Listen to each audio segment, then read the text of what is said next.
मैं परमेश्वर का धन्यवाद देता हूँ। प्रभु ने एक बार फिर हम प्रत्येक को इकट्ठा होने का मौका दिया। आइए हम प्रार्थना कर कर हम शुरू करते हैं। हमारे स्वर्गीय पिता प्रभु जी, हम आपको धन्यवाद देते हैं पिता। आपके चरणों में प्रभु आपने आने का हमें सौभाग्य दिया। आपके हर एक भलाइयों के लिए हम आपको धन्यवाद देते हैं।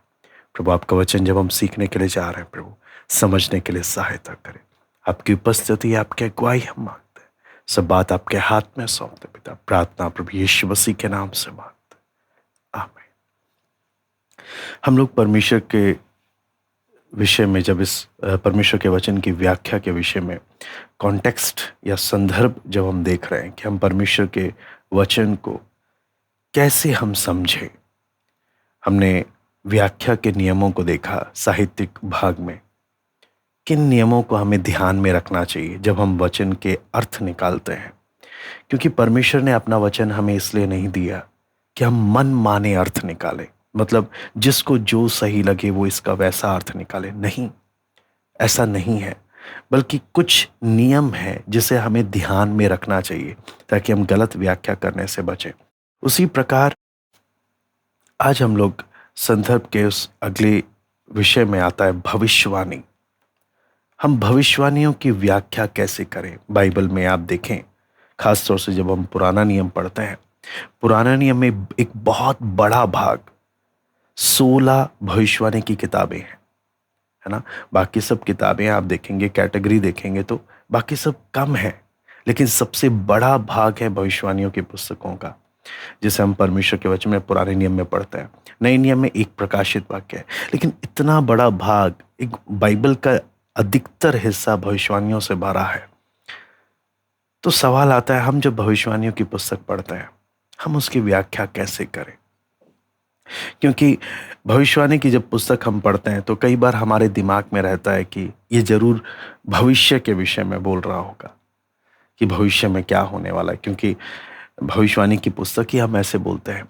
लेकिन अगर आप ध्यान से इसको पढ़ेंगे तो आपको समझ में आएगा, बेशक ये भविष्यवाणी की पुस्तकें हैं, लेकिन इसमें अधिकतर भाग, है ना, परमेश्वर के नबी लोगों को उनके पाप को उजागर कर रहे हैं, लोगों को उनके पापों से मन फिराने के लिए और परमेश्वर की ओर मुड़कर आने के लिए कह रहे हैं। आप यदि आप इस भाग को समझ रहे हैं, सुन रहे हैं, मैं चाहूंगा कि आप उद्धार की महाकथा के हमारे उस प्लेलिस्ट पे जरूर ध्यान दें, ताकि आप बाइबल उत्पत्ति से प्रकाशित वाक्य की उस बड़ी तस्वीर को, परमेश्वर की उस महान योजना को आप देखें। क्योंकि जितना बेहतर तरीके से आप उस तस्वीर को समझेंगे तो व्याख्या करना उतना आसान होगा और इन नियमों को उतना बेहतर तरीके से समझ पाएंगे। तो यहां पर जब हम देखते हैं कि परमेश्वर के नबी लोगों को सामने जा जाकर उनके पापों को उजागर करने का काम भविष्यवाणियों की पुस्तकों में हुआ है, एक बहुत बड़ा भाग इसमें हुआ है। लेकिन कुछ, फिर भी इसका मतलब ये नहीं कि सिर्फ यही हुआ है, नहीं, कुछ भविष्य सूचक बातें भी परमेश्वर के दासों ने बताई है। लेकिन इसलिए जब हम भविष्यवाणी की पुस्तकों को पढ़ते हैं, है ना, भविष्यवाणियों को जब हम पढ़ते हैं, भविष्यवाणी की पुस्तकों को जब पढ़ते हैं हम, तो कुछ नियम है जिन्हें हमें ध्यान में रखना चाहिए। जिनमें सबसे पहला नियम मैं आपके सामने रखूंगा, पता लगाएं या इसको देखें, ध्यान दें, कौन सी भविष्यवाणी पूरी हो चुकी है और कौन सी अभी पूरी होने वाली है। ये बहुत जरूरी है, हमें ये पता लगाना कि कौन सी भविष्यवाणी पहले ही पूरी हो चुकी है और कौन सी अभी पूरी होने वाली है। ये नियम याद रखना बहुत ज़रूरी है। मान के चलिए 700 साल पहले एक भविष्यद्वक्ता ने भविष्यवाणी की कि भविष्य में ये होने वाला है, और वो भविष्यवाणी 150 साल बाद पूरी हो जाती है, तो क्या वो भविष्यवाणी अब हमारे लिए भविष्यवाणी है? नहीं, वो भविष्यवाणी अब हमारे लिए इतिहास बन गई है। वो भविष्यवाणी उनके लिए भविष्यवाणी थी जो भविष्यवाणी कर रहा था, लेकिन 150 साल बाद जब वो भविष्यवाणी पूरी हो चुकी है, तो अब मैं जब उस भविष्यवाणी की घटना को जब देखता हूं तो वो मेरे लिए भविष्यवाणी नहीं है, वो मेरे लिए इतिहास बन गया है। कई भविष्यवाणियां प्रभु यीशु मसीह के आगमन के विषय में, पहले आगमन के विषय में हुई कि उसका जन्म बेतलहम में होगा, है ना, तो वो भविष्यवाणी पूरी हो गई। अब वो मेरे लिए भविष्यवाणी नहीं है, अब वो मेरे लिए एक इतिहास है। तो इसलिए हम जब वचन को पढ़ते हैं तो हमें ये समझना है कि कौन सी भविष्यवाणी पहले ही पूरी हो चुकी है और कौन सी पूरी होने वाली है, क्योंकि ये बहुत ज़रूरी है गलत व्याख्या करने से बचने के लिए, है ना। इसलिए जब हम बोलते हैं कि हम कैसे पता लगाएं, तो उसके लिए ज़रूरी है कि हर एक परमेश्वर के जन बाइबल के इतिहास को जाने ज़रूर। खास तौर से जब आप बाइबल के इतिहास को जब जानेंगे तो इन पुस्तकों को, जैसे दानिएल हो गया, यशाया हो गया, आमोस हो गए, इन पुस्तकों को जब आप पढ़ेंगे तो बाइबल के इतिहास के साथ जब आप इसको देखेंगे तो आपको फर्क करने में आसानी होगी कि कैसे कौन सी भविष्यवाणी पूरी हो गई है और कौन सी अभी पूरी होनी बाकी है। लेकिन अगर आप उन चीज़ों को नहीं देख रहे हैं तो आप हर चीज़ को अगर आप भविष्य के साथ जोड़कर देखेंगे तो गलत व्याख्याएं हो जाएंगी। तो हमें इसमें सतर्क रहने के लिए बहुत ध्यान देना है।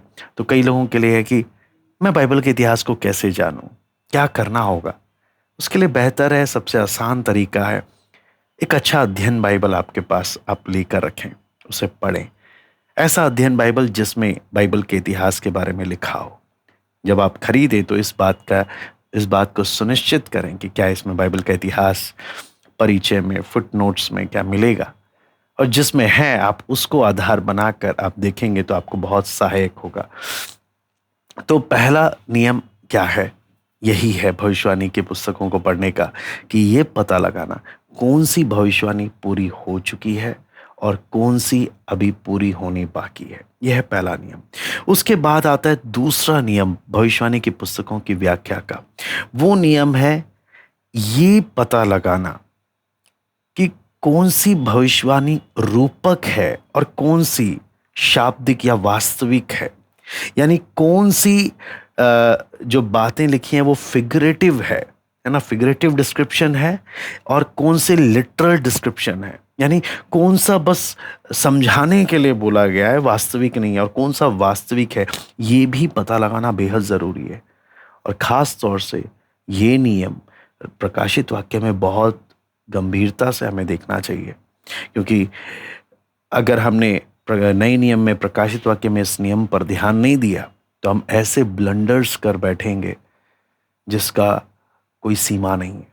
हम ऐसे गलत उपदेशों में भटक जाएंगे। उदाहरण के लिए मैं आपके सामने रखना चाहता हूं, प्रकाशित वाक्य 13वां अध्याय उसका 1 में आप आ जाइए।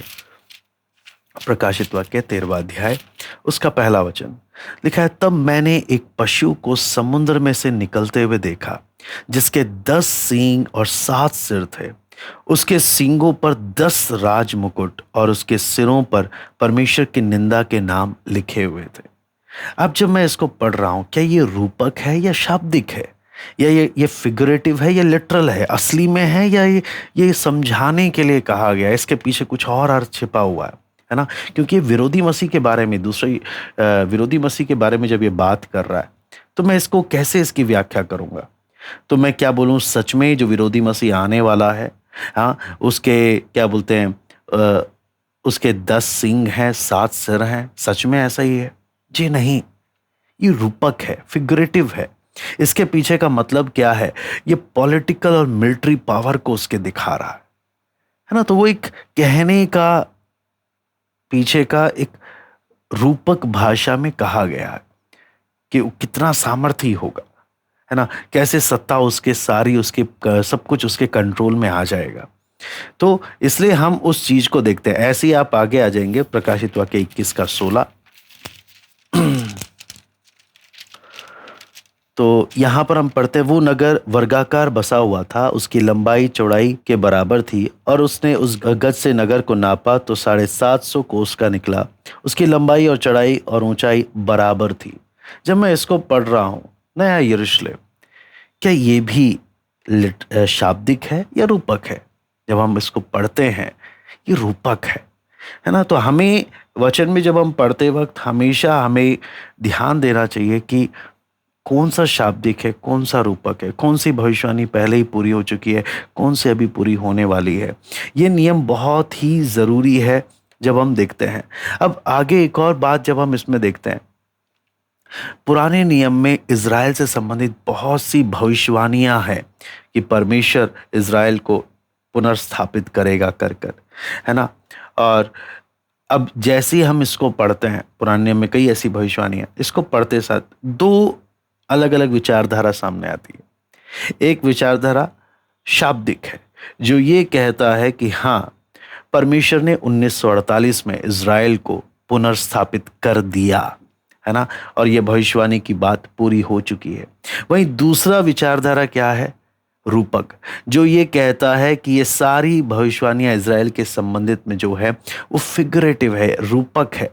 बोलने का मतलब, नए नियम में जब हम आते हैं तो ये प्रभु के लोगों के लिए इज़राइल कहा गया है, जिसको हम गलाती में पढ़ते हैं।